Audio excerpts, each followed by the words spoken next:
abordons maintenant un Jibengong que l'on retrouve dans la forme, qui s'appelle l'Anjai.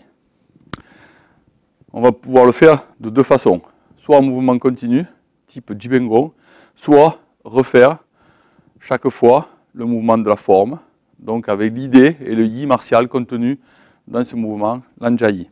Ainsi, position Kung Fu, en premier, une main sur le tantien. Finalité du mouvement, ici. Poids du corps, son signe, ici, sur la jambe droite. L'arc des jambes, les genoux bien ouverts, les hanches bien ouvertes, le bas du dos étiré.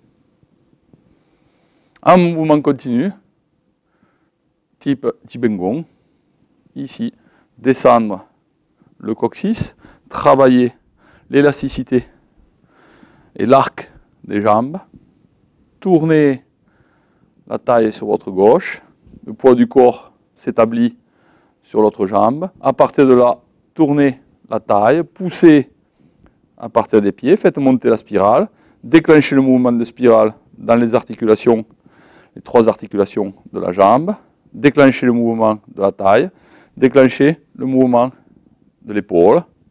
L'épaule se tourne vers l'intérieur, l'autre peut se tourner légèrement aussi vers l'intérieur, puis on relâche et on descend.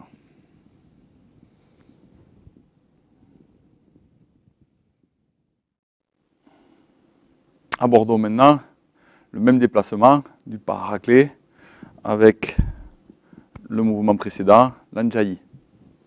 Position, comme dans la forme, rotation sur votre gauche, les enroulés des bras que l'on a vu dans un Jibengong précédent, tournez la taille vers la droite, tournez la taille vers la gauche, tout le poids du corps se situe sur la jambe gauche d'appui. Ici, montez au moment où le bras droit descend, la jambe droite remonte. Fermez la hanche, déplacement, position, départ de l'Anjai, qui dans la forme se termine comme le mouvement précédent, ici. Voilà. Nous allons le faire en mouvement continu, en renforçant la jambe d'appui.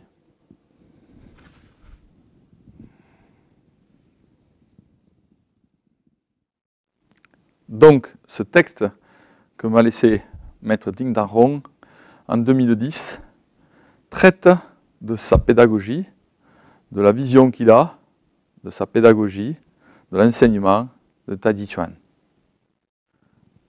Maître Ding s'intéresse et étudie la culture traditionnelle chinoise depuis son plus jeune âge. Ainsi, il fait aussi des recherches sur la profondeur de la culture du Tai Chi dans la théorie et dans la mise en pratique.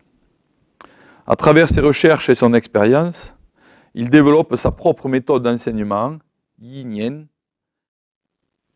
Encore quelques préceptes que Maître Ding m'a légués, notamment en rappelant l'importance du Yi à l'intérieur donc, de cette pratique. Yi Xing Qi Yi Qi Yun Shen. Cela signifie le corps suit le chi se meut en esprit, le shen sort naturellement. Le shen étant, continuons avec le mouvement suivant, l'Anjai, séparer le pan du vêtement. À partir de la réunion de la paume et du poing, du yin et du yang. On pousse ainsi vers l'avant. Les coudes se rapprochent. On tourne la taille vers la droite, les coudes s'éloignent. Puis on revient au centre avec un cercle pour remonter vers sa gauche et ouvrir les poings, ouvrir le poing et ainsi croiser les deux mains au niveau des poignets. On pousse fortement avec le pied droit. puis le poids du corps se trouve sur la gauche. On tourne la taille vers la droite en tournant les deux épaules vers l'intérieur. Puis on tourne la taille vers la gauche en tournant les épaules. Puis on soulève la jambe, on ferme la hanche et on fait un paraclet sur sa droite. Abordons maintenant le début du mouvement suivant. Donc l'anjayi, ça veut dire séparer le pan du vêtement. Donc on retrouve ce mouvement.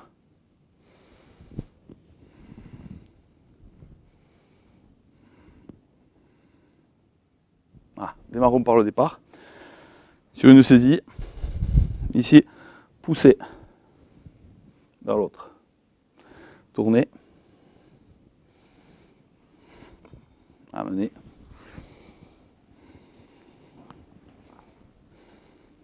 Voilà, ce mouvement.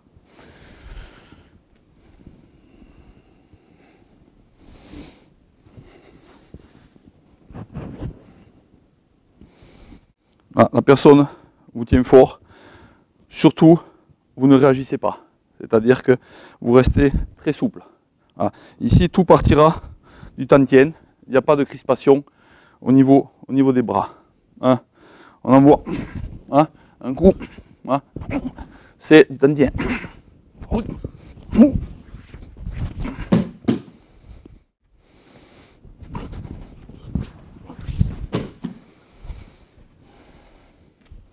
Doucement.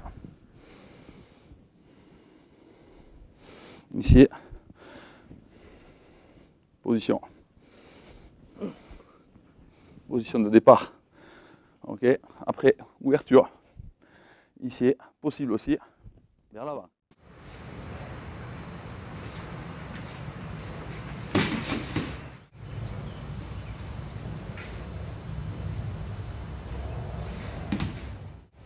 Ouais. Bon.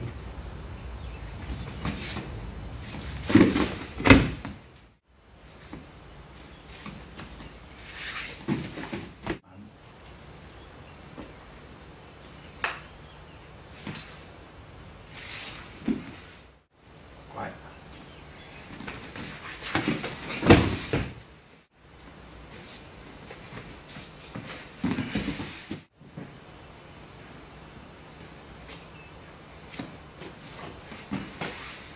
Ouais.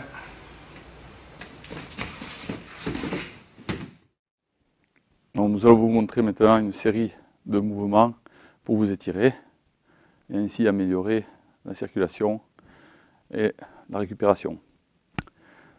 Donc on démarre avec Poubou, pied à plat. Attention aux genoux.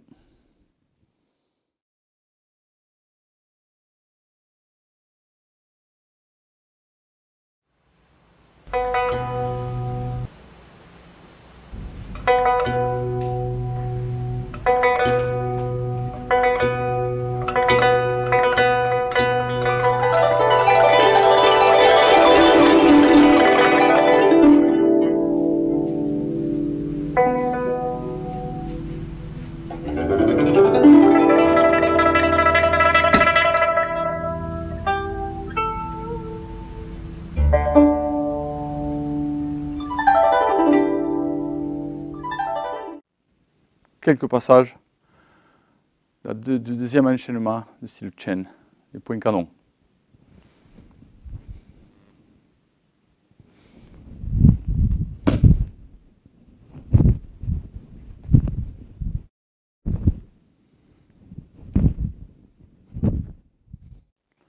Petite précision sur la position des mains.